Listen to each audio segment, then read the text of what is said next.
What's up, y'all? It is your girl, Sarah from Sarah Styles here. Thank you for purchasing this product. I am positive that it will help you in your reselling ventures, and I'm excited to go on that journey with you. Make sure to subscribe to my YouTube and also my Instagram so that you can get tips and tricks on how I use this and also how you can use this to better your reselling business or side hustle, whatever it is. And then also make sure to head on over to the Facebook group and join there as well. That is where I release all new information or any announcements happened in the Facebook group. And then we also have peer-to-peer support, constant posts talking about how we use our data in our reselling model. So definitely head over to those places. In today's video, I am going to walk you through step by step on how to use the dashboard and then also show you a quick overview of the analytics.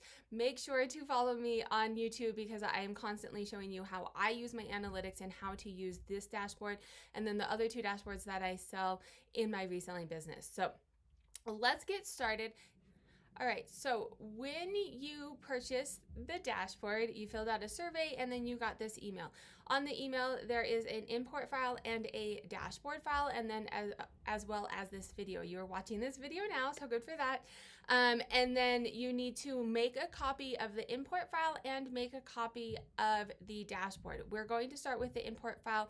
This is going to be where you put all of your data in. In data analytics, there is a big saying, trash in, trash out. If you don't have good data that you put into the dashboard isn't really going to tell you anything. So being very diligent in upkeeping your data and making sure it has integrity. I will walk you through how to do that and then some tips and tricks for doing that as well.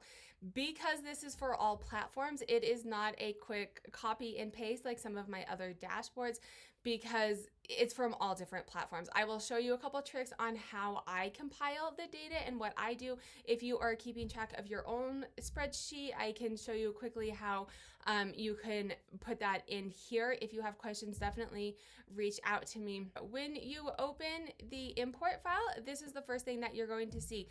This is very, very important. The files that you have, you cannot mess with. They are protected in order for you to have a copy that is local to you, which means nobody has access to it unless you give them access. So once you make a copy of it, it is going to your Google Drive and no one else will have access of it. And it is a file. Make a copy. You can name it whatever you want. Video copy. And then once you do that, this is your file to be using. And so I will show you what to do from here. So this is just your instruction page. And it goes through, these are all the fields that you're going to fill out. I will go through and tell you about them as well. But then also just for your reference, if you forget what it is, you don't want to watch the video again, this instructions will be in here. This tells you quickly what needs to go in each of these fields. If you are already tracking your own data, you can just copy and paste the fields in here. If you like the format that your spreadsheet is already in, you can put your spreadsheet in here. So copy and paste your spreadsheet in here and work in this file. And then you could, so let's say you had date listed, title, category, in let's say this is your spreadsheet and you have things in like your own specific order and you already have this done and you like the routine that you have here. Something that you could do, copy and paste in here. This would be your working file that you're going to use moving forward. The master is where things come from that you will import into the dashboard. So you could just do an equals the field that it's in here. And then this would auto-populate whenever you update your other fields. If you do not have all of the same fields, so category is one, place of purchase. If you don't have all of the same fields, you'll have to decide if you want to keep your own file in here and then come into this master and update it, or if you want to just convert everything over and update it. Like I said, trash in, trash out. So you need to make sure to have all of these filled out in order to populate the dashboard. And I will go over the analytics in the dashboard and what the dashboard shows in a minute. But getting all of your data into this import file is of the utmost importance right now so that you have good data to look at in the dashboard. So there's a couple ways to do this. You can go through, if you're new, I would highly recommend starting this process now. And as you get new inventory, go through and fill it out. And as things sell, go through and fill it out. If you aren't new to reselling and you need to compile your data, there's a couple ways that you can do it. And feel free to reach out to me if you have questions on like how the best way to do it is. For me, everything is in Poshmark. All of my inventory is in Poshmark. So I start there and I will go to Poshmark to import the Poshmark sales report. You go to Poshmark, my order activity. Your inventory report is down here. This is currently everything that you have emailed. Or everything, all of the inventory that you currently have in Poshmark. My sales report, if you want to then put all of the sales that you have had on Poshmark, you would go to my sales report and then for whatever range that you wanted. These do come as CSV files. So I will show you how to open a CS file and use that. Okay, so it goes to your email, you hit download report and it downloads to you. For me, it goes straight to my downloads. I like to do it in a CSV. So I open with text to edit, and this is what a Poshmark sales report looks like. From this listing date, that is going to be your title, and that will be your sales report for whatever time period that I said. So then I would go into this back to here. This data manipulate is for you to put in whatever kind of data that you want if you need to compile it. You can mess and do things in here that aren't going to mess up the flow of the other things. So for me, I would go in here and say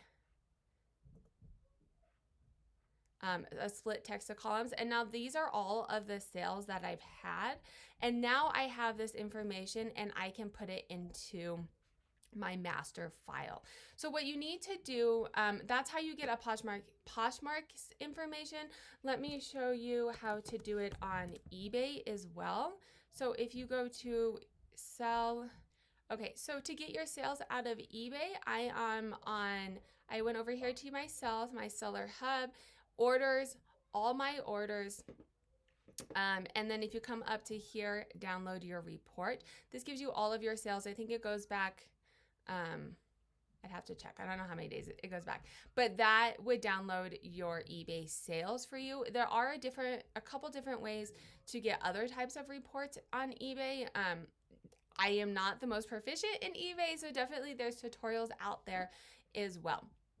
And then there is one other way.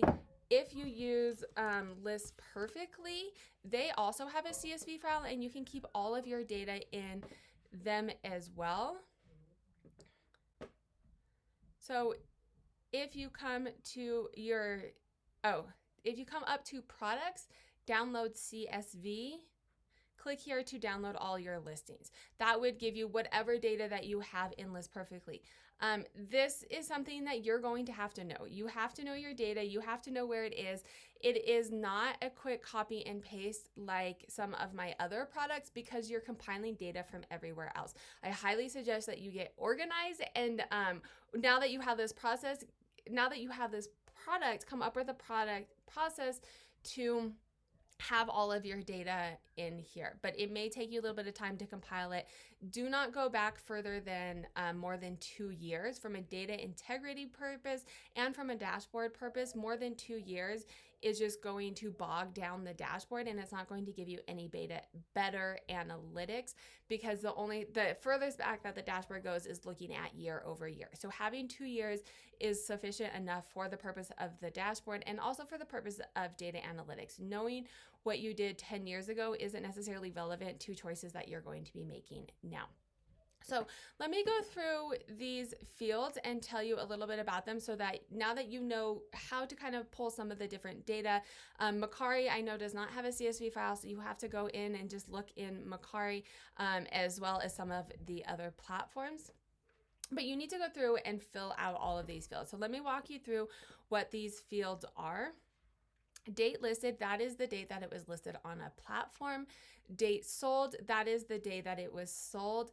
Your title, that is the title of the item. This is solely for a reference, so you know what the item is. It's not used in the analytics, but it's important to have in there so you kind of know what these items are. Brand is the brand of the item. From a data integrity perspective, you want you can fill this out how you want, but you want to cover all of your brands. But if you have too many brands, then it's going to be hard to understand. So if you sell like a lot of Ralph Lauren, maybe just putting Ralph Lauren instead of Lauren by Ralph Lauren and Lauren Ralph Lauren purple and Ralph Lauren black, all of the different levels of Ralph Lauren, encompassing it into just Ralph Lauren. The thing with brand is, well, it is going to be spelling sensitive. If you misspell Ralph Lauren, that one field that you misspell it in is going to come through as a different brand. So make sure that you are spelling your items correctly. Size, as of right now, size is just for a reference purpose. Possibly in the future, I will be making a dashboard with size. That's why I have it in here. But that's not used in the dashboard right now. SKU, that is a reference for you to know where it is. That can be helpful when you're going in and you are trying to figure out where items are when they sell, or you can also use it to look up, look for the SKU when something sells, when you have a lot of data in here. Listed price, this is solely for a reference, but this is the price that you listed it at. In the future, possibly things will change. If there's data in here, fields in here, and you have the data, I suggest putting it in, even if it's not being used in the dashboard currently. Sold price, this is your gross revenue for the sold price. So this is going to be including all of the fees and shipping costs, if that is. So like for Poshmark, that would be the price that it sells at, not the price that you deposit into your bank. There's going to be a place for that later on in these fields. eBay, that is going to be the price that they pay.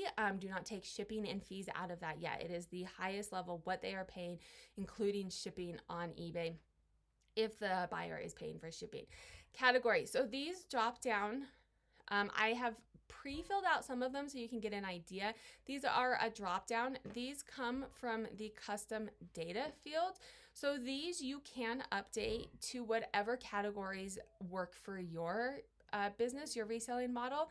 However, it is limited, the categories is limited to 30 for data integrity and the functionality of the dashboard.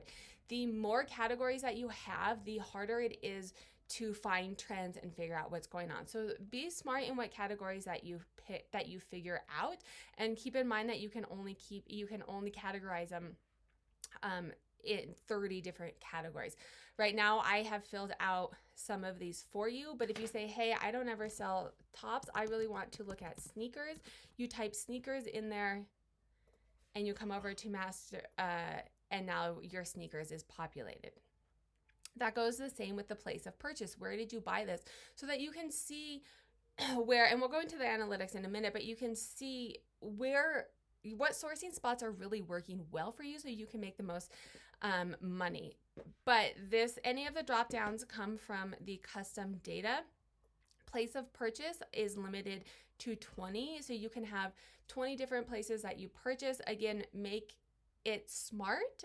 For a data integrity, if you're going through and listing out, if you only shop at thrift stores and you wanted to look at 20 different thrift stores that you shop at, then that would be fine. You could say, this is the Glendale Goodwill, right? And this is the Cherry Creek Goodwill. For me, I look at a higher level. So I looked at bins versus thrift stores in general. This is trash in, trash out. So, and you know your data best. This is the places you source and what you want to look at. It is limited to 20 for data integrity. If you are looking at 2 micro of data, you're not going to be able to tell any trends. So that is that drop down menu, the place of purchase. All of these fields need to be filled out for the dashboard. Your COG, this is your cost of good. How much did the item sell? How much did you purchase the item for? When something sells, this just needs to be marked sold. Spelling matters here. So it needs to be, if it's marked sold, it needs to be spelled correctly. No extra spaces after it as well. A lot of times I will just copy and paste to make sure that it is the same as all of the others. Platform sold, again, this is a drop down menu. It comes from this custom data. Again, I'm limiting you to 30 platforms to sell on, and I don't even think there's 30 platforms now, so that should not be an issue. If for some reason you feel like you need a couple more of these, reach out to me and let me know. I'm going to say sometimes you want to dig deeper into your data, but the more micro that you go, the harder it is to find trends depending on your situation. So if you have questions or you are like, hey, I want a couple more, let me know. Shipping. So this is where the sold price, this is your gross, the high level. This shipping is where you take that out. I'm going to speak to Poshmark and eBay. Like I said, I don't sell on all the other platforms. Your data is your responsibility. You can reach out to me and I can kind of talk through things with you if you need it. But this shipping is how much shipping costs out of the sold price. So for Poshmark, unless you gave a shipping discount, this will be zero. If you give a shipping discount, then the shipping that you paid, so you give the 2.2, 112 or whatever it is, shipping discount, that would go in the shipping field. Or free shipping, it would be, how much shipping. For Poshmark, for eBay, if they pay for shipping and they're paying you, then your cost that you paid for the label would go into this shipping. And then your fees. Poshmark, it's a flat 20. In the Poshmark sales report, it'll tell you how much you purchase or how much the item was purchased for and how much you took home. The difference in those minus the shipping is going to be what the fees are. eBay has an invoice that you can look at each item for what the fees are. And then the market, this would be like women's, children's, kids, home, things like that. That currently is just a reference point, but I suggest filling it out if in the future I make updates and there's now information for that. So that is this file. Like I said, this will go through and tell you all of that if you don't want to watch the video again. The thing I'm going to suggest, and this may take some time to get started, trash in, trash out. This file needs to be as accurate and updated to the best of your knowledge to be able to have good analytics. So from here, you have all of this information. I'm going to switch to mine since I have data in mine. Okay, so this is mine. It's filled out. I've highlighted mine blue because those are things that I fill out when it sells, and so it just quickly helps me remember which field so I don't accidentally forget. And I also have someone else who works in this file with me. So this is all of the data. It's all filled out. And when you go into your dashboard, now you open up the link for your dashboard, you will do a quick, okay, so this is the dashboard. Again, no, this is not the dashboard. This is the dashboard. This is the dashboard. Again, you need to make a copy for it to be local to you. You can't do anything in here if you wanted. All of the sheets are protected. Don't ask me for access to it because you don't need access to this. You need to make a copy. And then I will say, because there are macros that need to run the script in the background to do a lot of this data when you make a copy. So this is the copy. Everything's populating. It's taking a little bit of time because I'm doing a video as well. Okay, so that was populating. Up here, you should see a login. If the login does not populate, click refresh at the top, and there you go. You can see it popped up. You must log in every single time that you open the spreadsheet, the dashboard. Your login that you are using, so you've made a copy, you need to say that it's okay to use the macro, so you hit continue. the email that you want to use, advanced, login, allow. So this is allowing the macro in the background to run. And all that's doing is doing the formulas and making things a little bit more efficient, looking at the data. All of the formulas that are working need a macro to use. So now that you have made your copy, you've enabled the macro, you go up to your login, show your prompt, and then you need to actually log in. This Gmail needs to be the same Gmail that you are using, what Google account you're using, if that makes sense. So mine is, I'm on Sarah Stiles LLC at Gmail. If data is not populating, this is your closet name that you would like to show in the report. And then this is the number that you would like to make used in the simulator. How much money do you want to make next month or in general on a month? Your gross. Highest level, no fees, nothing is taken out. This is your highest level you would like to make. I'm going to say 5,000, just making up numbers here. So that is all going to populate. You need to log in every single time that you open the dashboard. You also, if things aren't populating and you've gone through the whole process, I recommend going out of the dashboard, coming back in and re-logging in. Sometimes Google gets kind of finicky and doesn't always want to populate things. And so going out, coming back in, and re-logging in usually does the trick. So once you're in the dashboard, you've made a copy, you're in the dashboard, you have your import file all updated and ready to go. So this is my import file. You want to copy and paste.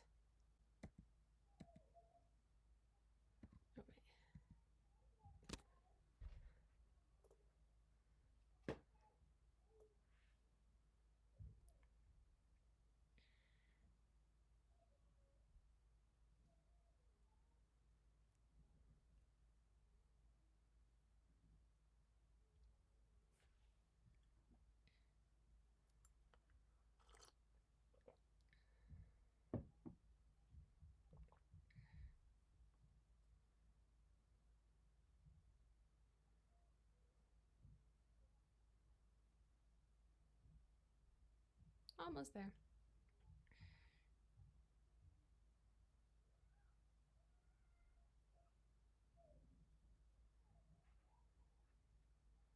All right, Control C. You go to your dashboard.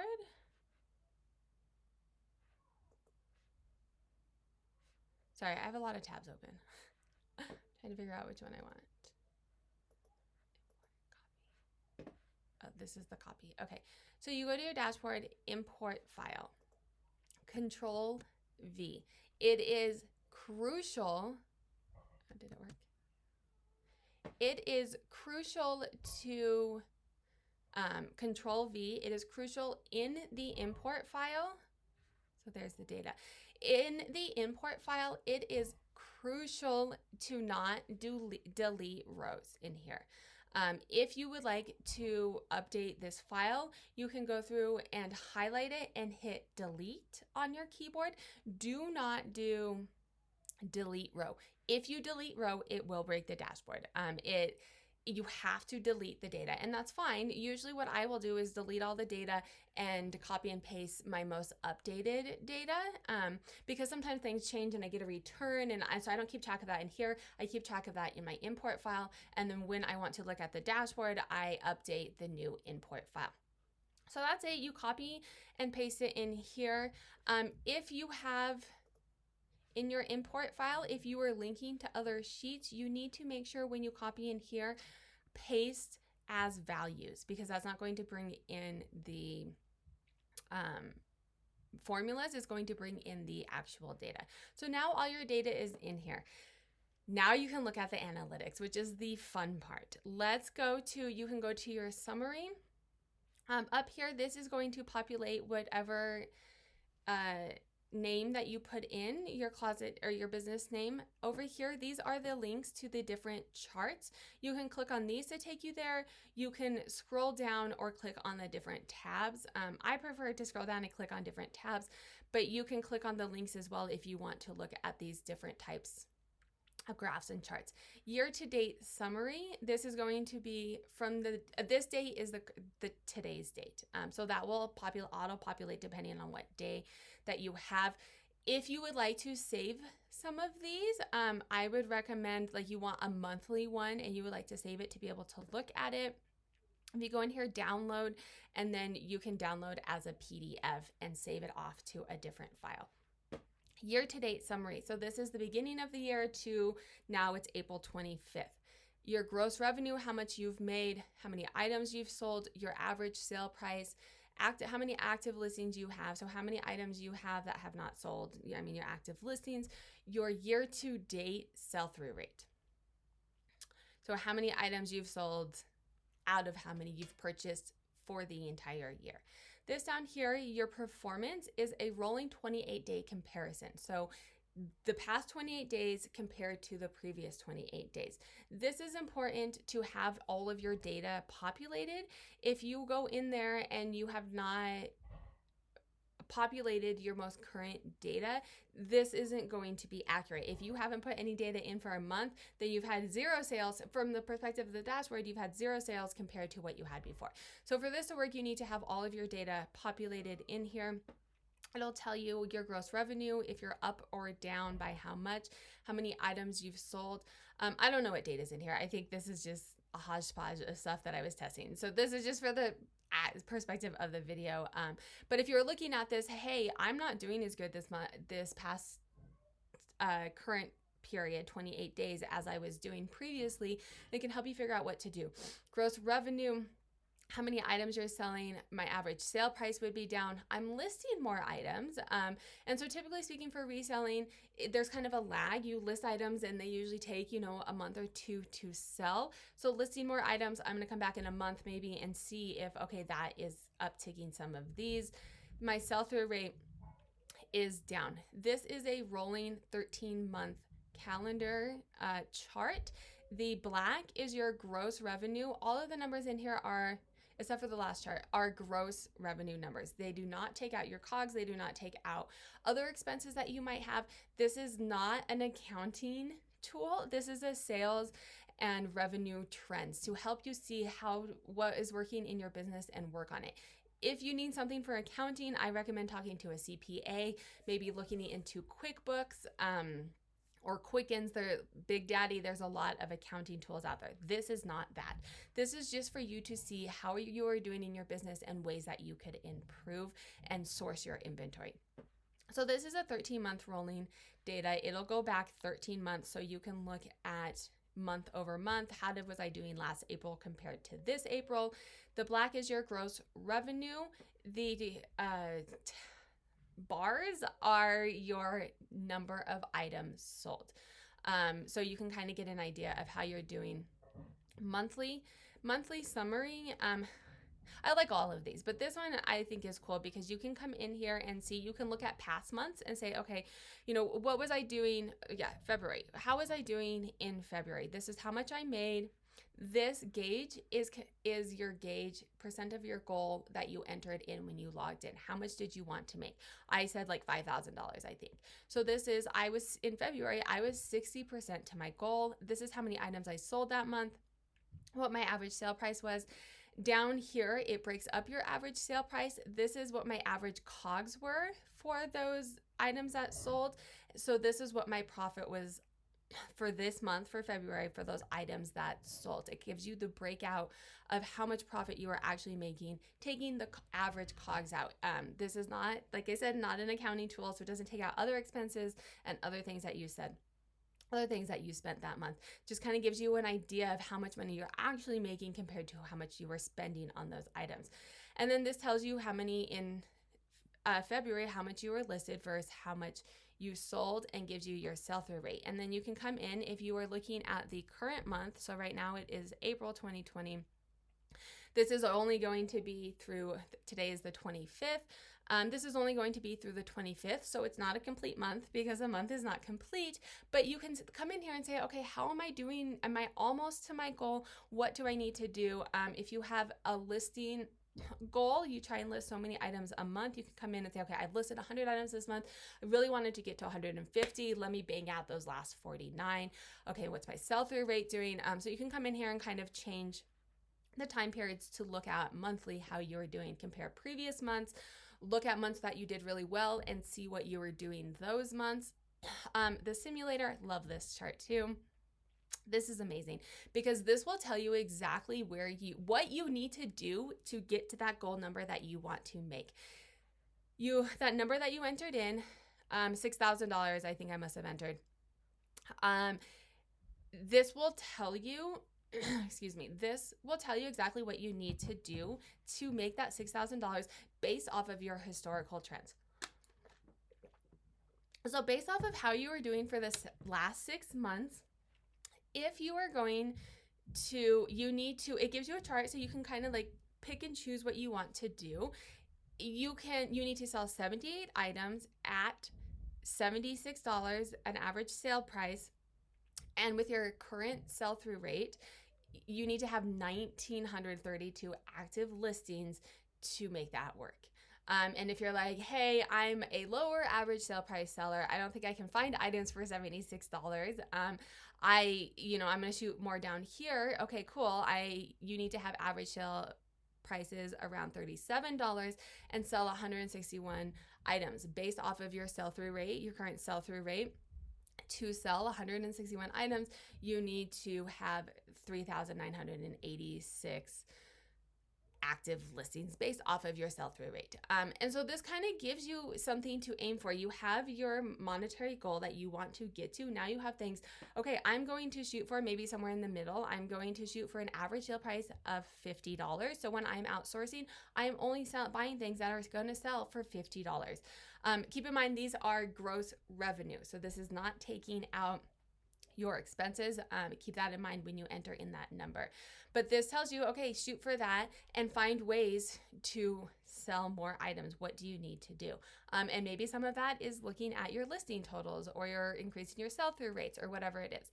And then it's also shown graphically for you. And if you click on here, it will tell you, okay, your average sale price needs to be $58.31 if you sell 103 items with a current sell-through rate.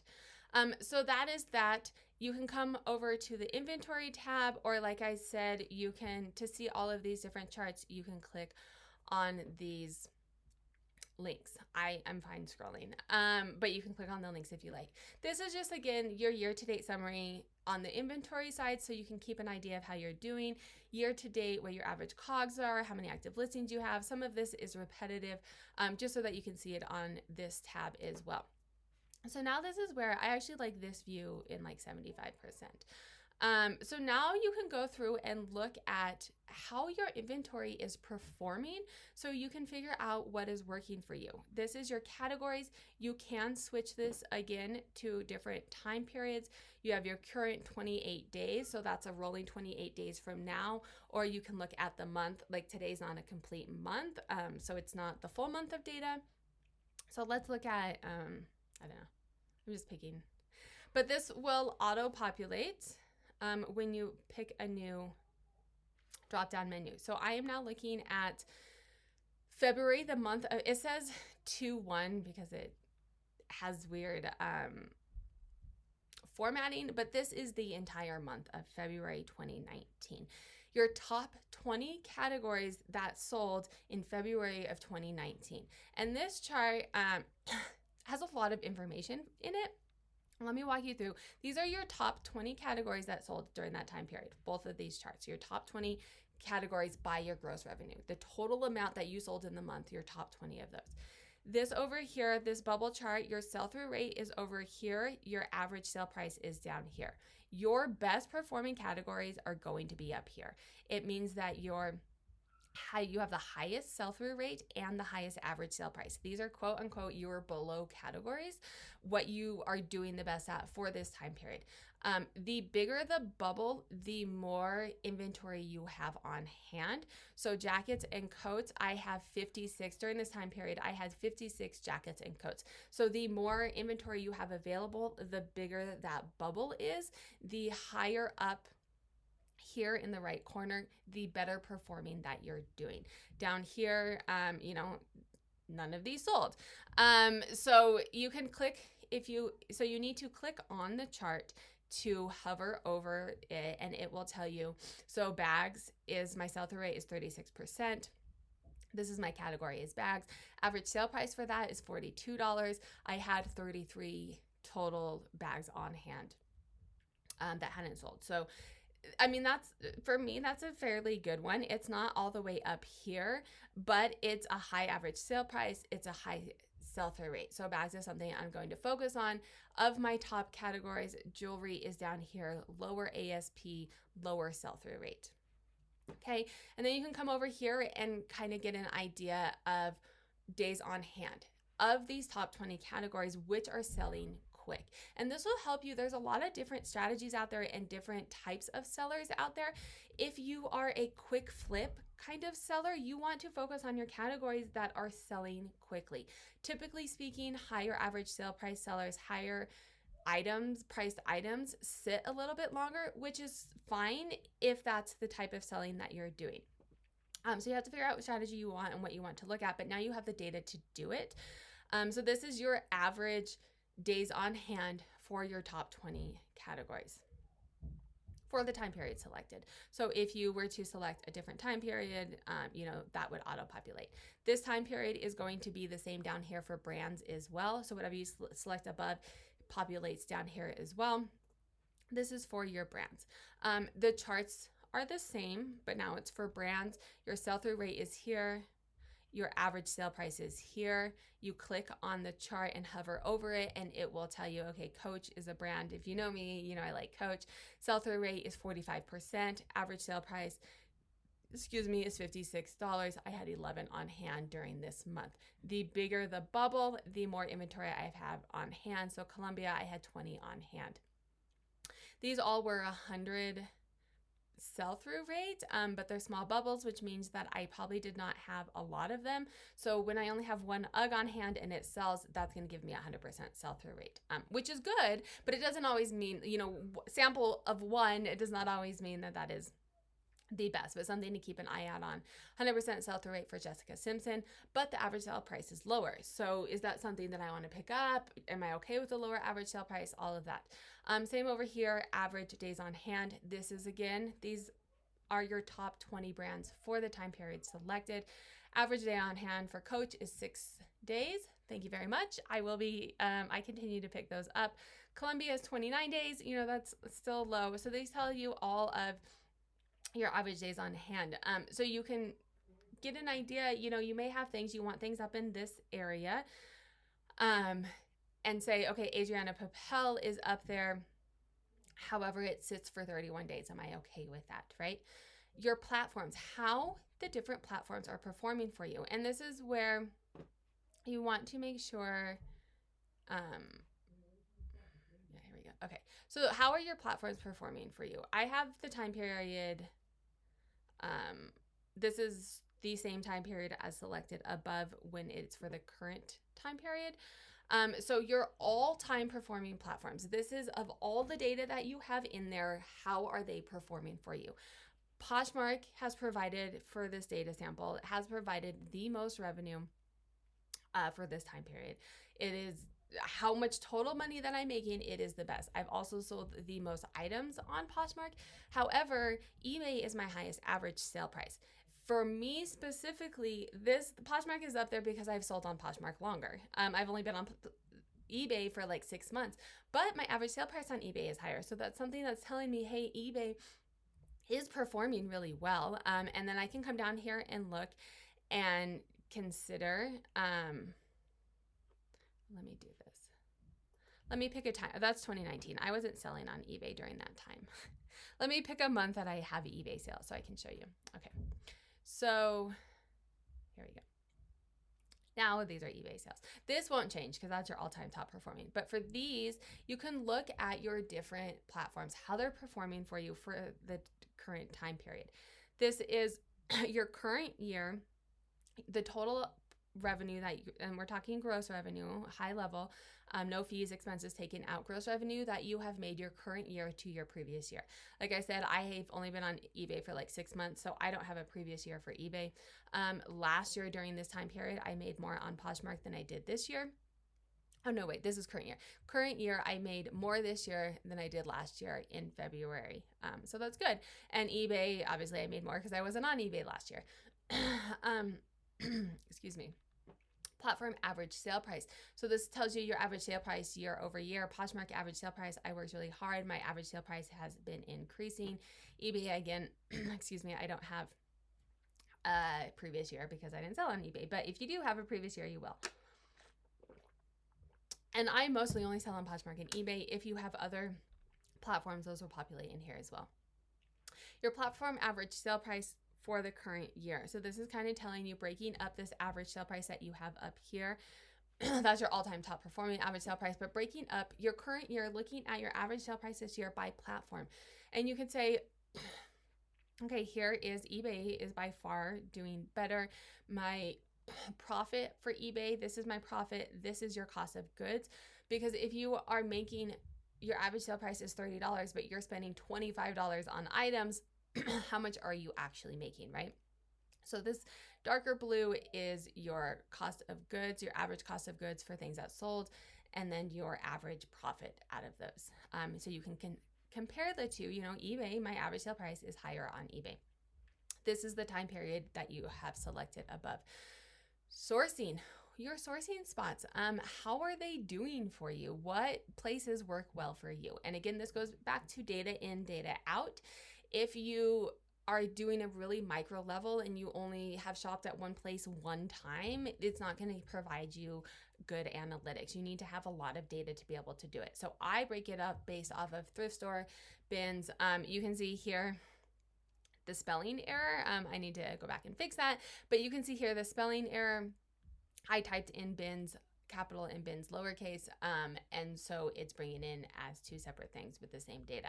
So if you see that, and this is good for the video, I need to go back and fix my data. If you see that, go back and fix your data, make sure that they are both the same, and then it'll populate the same. It's just telling you the exact same thing, right? But then you're just going to see two charts there. Sourcing performance year over year. How is your average sale price? You can see average sale price less your COGS here. This is how our thrift stores performing. My inventory from thrift stores, it has a high average sale price. Bins is lower. Things that are donated are the least amount, and that's typically what I see. That's my typical. But you may have the opposite and say, okay, the bins is where it's at for me, and I'm going to spend my time there and make good decisions based off of that. Online sourcing and Cousin Haul, those are things that I have had in the past, but not necessarily during this month. And then this is your revenue split out. This is, like I said, this is not an accounting tool. This is not used for your taxes, but this gives you an idea of where your money is being split out. This is not your other expenses that you have in running a business, but based off of the data that you entered, 61.9% is your revenue. That's how much you're making on an item for year to date. So for this entire year, your fees and stuff. 17% you're paying to fees, which is good to be mindful of. A lot of people are like, oh, eBay is much less, and eBay specifically, because it's not a flat fee. If this is really going up, then you may start looking at the platforms that are not flat fees and say, my throat's really dry. We have allergy season. If this is increasing above, your normal, start looking at the platforms that are charging fees and not a flat rate and see if there's what's going on there. Your shipping, how much you're paying for shipping, and then your cost of goods, you're split out there.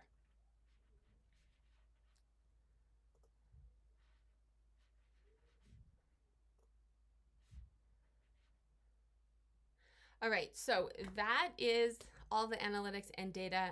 It's a lot of information, and I go through on my YouTube channel and talk about how I use this information, what to look at, what to do.